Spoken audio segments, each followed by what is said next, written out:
Welcome to Off Screen. This week we're reading Mena by Gary Spinelli. A pilot lands work for the CIA and as a drug runner in the South during the 1980s.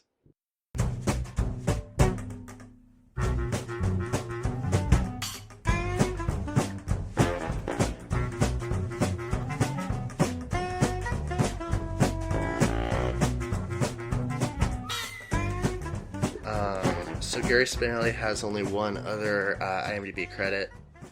Which doesn't look that stellar. Well, it stars Dolph Lundgren, so... Stars? Features. He's listed third. His third build. Whatever. And even then, Dolph has seen better days. He's timeless. But yeah, that's called Stash House. It came out in 2012. He previously sold a script called The Highest Bid, which followed an art auctioneer who captures criminals and then sells them to different crime lords, basically, is what it sounds like. Wait, he sells the art or he sells the people? In Highest Bid, an art auctioneer moonlights by capturing criminals and auctioning them off to rival crime bosses.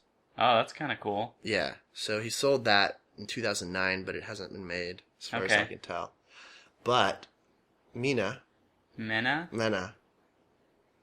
We have to be consistent. I think it's Mena. I don't think consistency on this matter can be expected from me. I'm gonna keep forgetting. All right. Has already shot, starring Tom Cruise, directed by Doug Liman. Right, which makes perfect sense. The Bourne movies, several of the Bourne movies. I guess not all of them. Reteaming Edge of Tomorrow. Right. That team, which is the movie you really liked. Loved right? Edge of Tomorrow. Yeah. I put a lot of stock in Tom Cruise's choice of roles as well. Do you? I think he's pretty consistently chosen really good movies and roles for himself. Even when he was going through his crazy Scientology times, which I think he's splitting off from that now, isn't he? Is he? I don't know. I don't think so. I thought I heard that. Whatever. I haven't heard anything to that. Regardless of his personal life, his Yeah. professional life seems pretty on point still to me. Yeah, maybe a few too many action movies for someone of his advancing age. He is doing the new Mummy movie, which I can't really... Jack Reacher was pretty bad. Can't get behind the Mummy. I didn't see Jack Reacher. Yeah.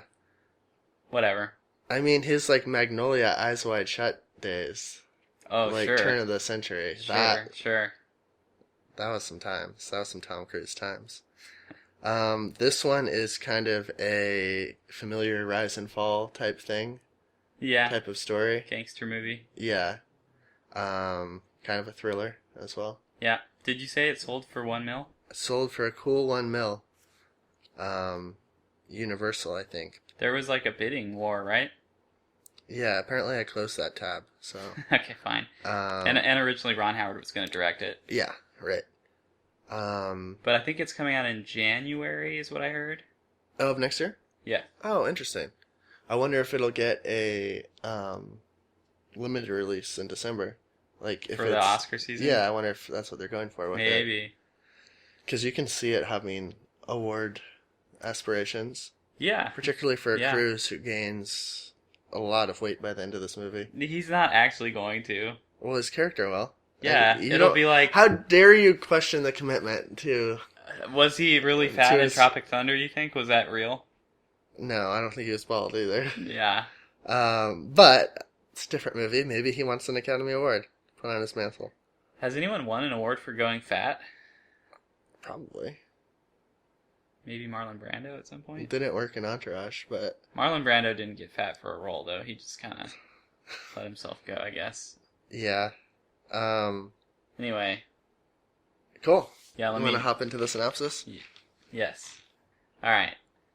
Bored with his job as an airline pilot, Barry Seal starts transporting drugs on the side. The CIA quickly catches up with him, but instead of putting him in jail, they ask Barry to come work for them. Cocaine has just hit the markets from Colombia, and the American government wants in on some of the profits to help fund their own political agenda in South America. Barry agrees, and soon his one-man operation has expanded into a multi-million-dollar drug-running empire based out of the small town of Mena, Arkansas.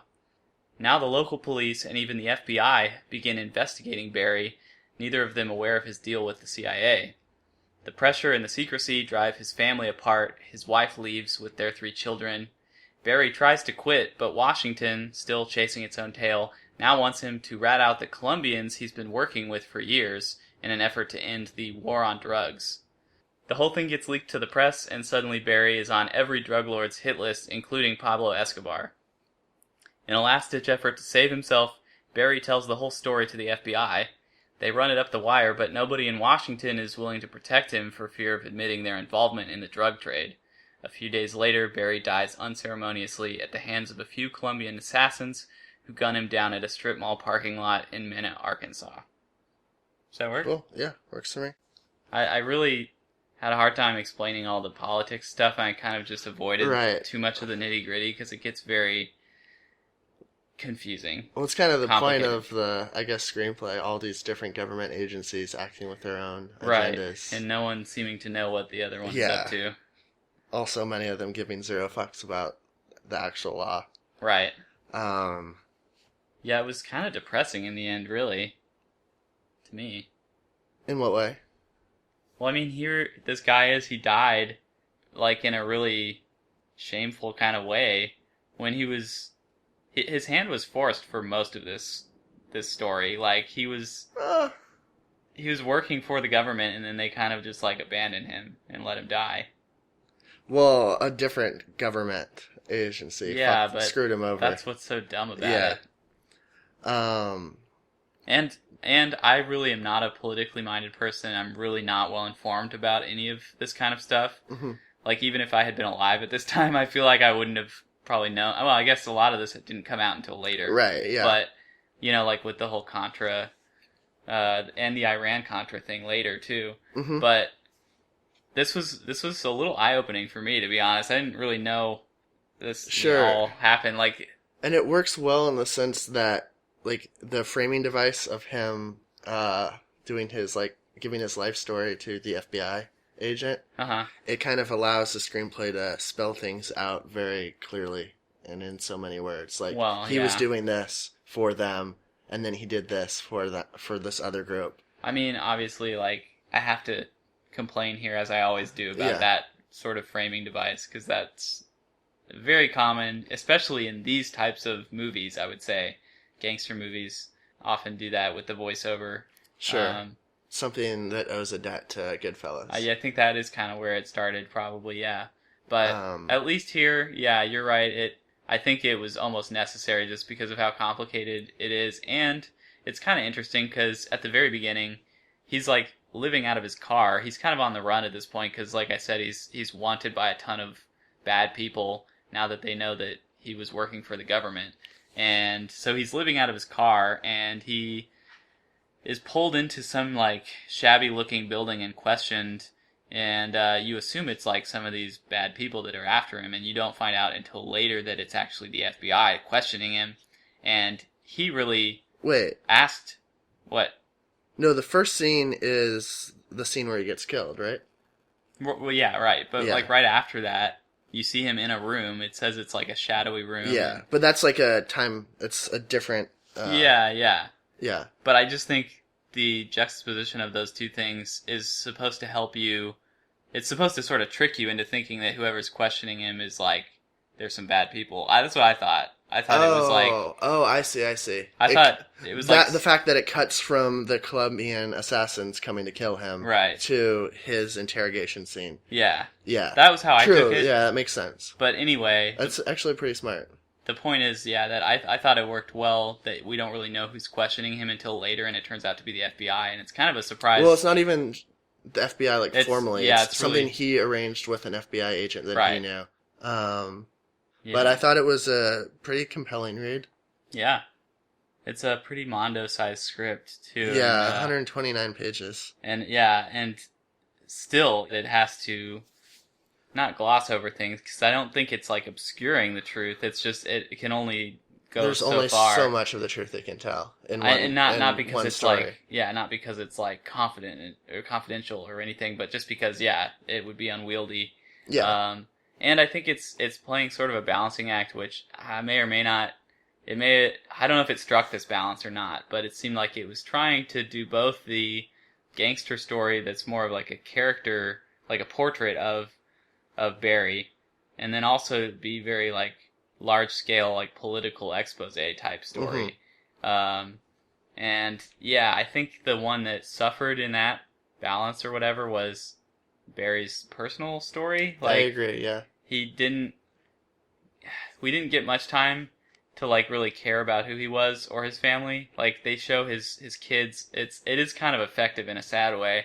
He's constantly, like, he's flying all around the world, and then he'll suddenly be back for, like, a day, and we'll see, like, oh, he has another kid now. And, like, oh, wow, that kid just, like, got 3 years older, and we haven't seen them since they were a baby. Right. So that kind of worked well, but then when it got to the point of, like, at the end of the story, he's, like, watching his family from afar, because, his wife is left with the kids, and they're living their own life now, and he's trying to, like, still reach out to them, and it is sad. It's very sad knowing it's true, but I don't think it carries the weight it's supposed to in the story because we haven't really had as much time with them. No character's really well developed here. Yeah.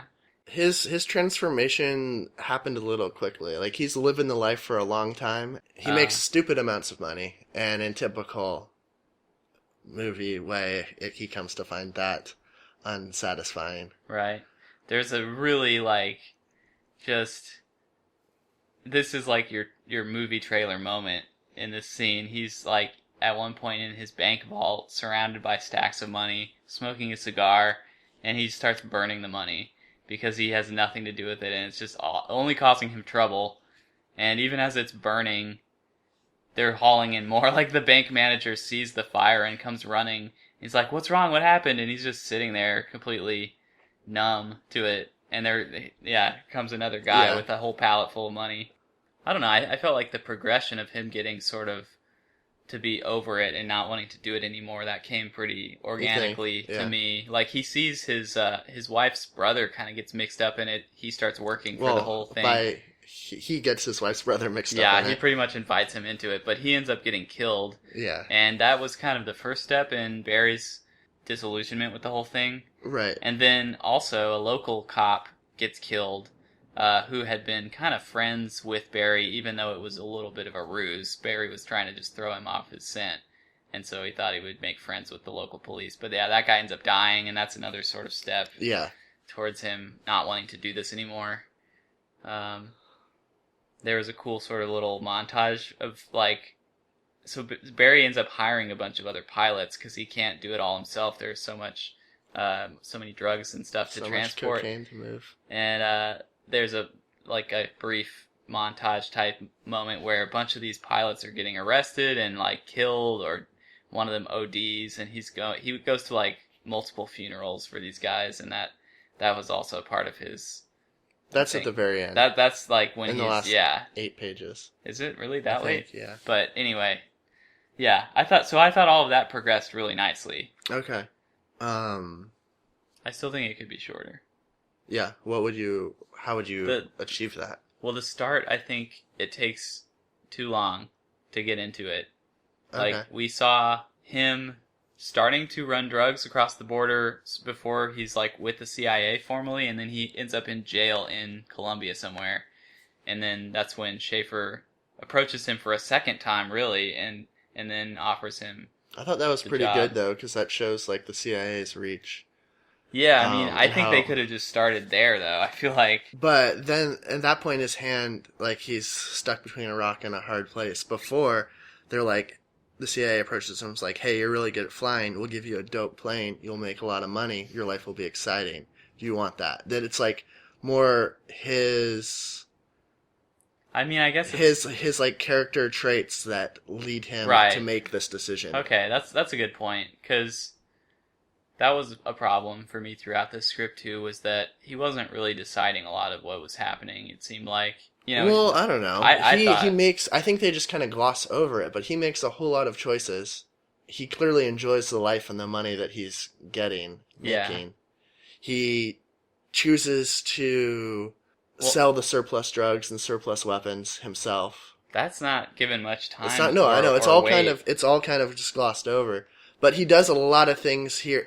I think he is very, very far from without blame. I guess that's my point. Yeah. He makes a whole bunch of decisions that put him in the place Yeah. that And he ultimately finds a himself. lot of the choices that he does make, I think, come from the personal side, like with his family, which, like I said, that just isn't given enough time. No. So maybe that's part of the problem. Because, yeah, they do make a point of saying, he chooses not to tell his wife what's going on, which is a typical gangster story type thing where the wife is suspicious and wants to know. Yeah, she's just a very stock character. Yeah, loving the money, like, bought off by it for the longest time. Yeah, and then she was playing dumb for too long and, like, not really worried enough. Yeah. There's just so many characters. I wonder if they could have cut some time by reducing the police chief, Dowling, his part. Because he gets scenes onto himself. Yeah, that story did kind of, like, stand alone as like, not... It didn't seem that vital. Yeah, you're right. Maybe if there's anything to lose, it is that. I think that's, like, some of the biggest choices that you need to make in a movie like this are what to skim over and what to really zero in on. Because there's so much material to cover. And it's interesting. I was thinking about this a lot. With these true story scripts, yeah, it's hard to want to just, like, skim over stuff because these are, like, real stories and they really happen to people. But yeah, there's no way that you could tell all of this, and so a lot of time passes quickly, and a lot of storylines maybe don't get as much time as they should. But it also highlights, I think, to me, like, the same choices that you do end up having to make, even if it's not a true story and it's just something you're making up on your own, which is kind of interesting because maybe that's something people should be more aware of when they are writing their own story too, even if it's not a true story. Like, a lot of the decisions you need to make as a writer are just like, okay, how much time do I really need to give to this? Is it just like a scene, or is this like a whole subplot, or is this something I can just explain in dialogue somewhere? And, like, for the most part, I think this script did a pretty good job of making those decisions. Yeah, I'd agree. I would bet part of the reason that they included that story is that, like I said, Barry tries to kind of make friends with this guy Downing, who's like the local police. He's the sheriff, I guess, and he's got a kid in a wheelchair, and, like, Barry at one point helps, like, give him some kind of battery. Wheelchair battery. Yeah, I think it was just an effort to, like, humanize him more and make him more sympathetic. Yeah. I think that's pretty much the only reason that he was in there, and it didn't have as much to do with plot reasons. But that's not good writing, I don't think, when it's just so transparent. You don't need that human element, because... Yeah, I mean, like... when you're watching this, you should be able to grasp the fallout, like the wide-ranging fallout in the real world, that you don't need to just tie it to one character that you're not going to be able to develop. Well, that's like what I was saying about it not striking that balance correctly. It needed to decide what it was. Is it going to be like a biopic, or is it going to be like a huge political thriller movie? I don't know. As much as it's... I think it's more the latter, in my opinion. Or it succeeds at being more the latter. Yeah. But, also, to be fair, I would rather it include more than necessary rather than, like, omit stuff. In terms of, like, Downing's character, I think it's better, especially, like I said, if it's a true story, like real people. I would say, I'd better err on the side of inclusion rather than leaving out, like, real people and their stories. And you can always edit it later, and I wouldn't be surprised. This is an old draft. Yeah. This draft is from 2013, so probably by the time we see this in theaters, some of this will be gone or changed. I wonder how much flying we'll see Tom Cruise do in the movie. Do you think Tom Cruise can really fly a plane? Yeah. John Travolta can, I know that. Can he really? I don't know, maybe. Would it surprise you? He likes to do his own stunts. Oh, so yeah. Are you saying that because... Well, I'm saying that most of Seal's character is predicated on the fact that he's just this super badass pilot. Yeah. Like, characters throughout the screenplay, it's almost like they're trying to justify telling the story around him based on the fact that he's essential because he can fly so well. Oh, yeah. Like, I wonder how true to life that is, how much fudging of the truth that is. Like, he can't be the only really good pilot that can outfly the government. Yeah, I don't think... bullets. Yeah, I don't think it probably is that so much as the fact that, like, the minute that they let him in and have him start working, they can't really let him go, because now he's like... Well, they can just kill him. I mean, yeah, I guess, that's true.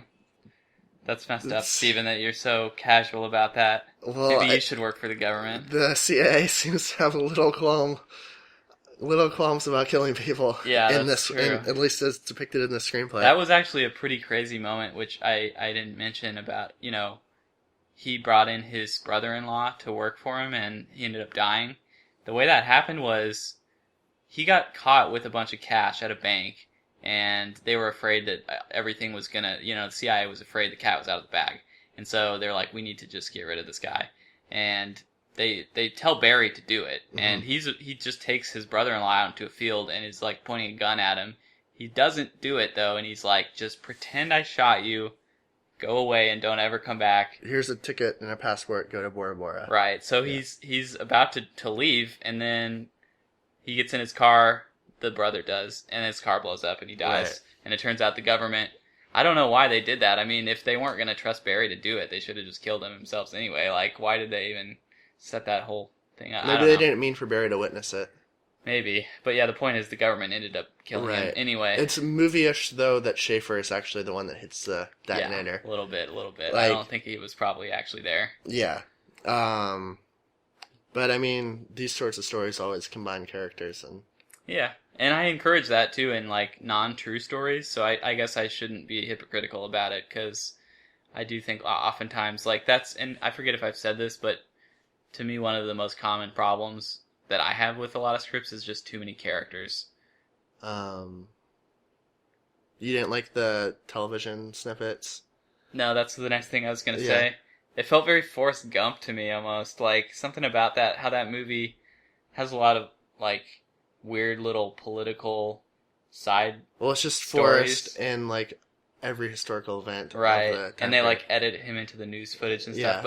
But yeah, here, they constantly are showing, like, in the background or in the TV, in the scene, it's playing this speech that the president is giving, or, there was a hearing that they're announcing the ruling, or whatever. It's, like, all this political background that they get through just TV, through the news. So, like, one is Jesse Jackson saying that the CIA is funneling drugs into the United States. Right. And then another one is Ronald Reagan, like, starting the war on drugs, basically. Right.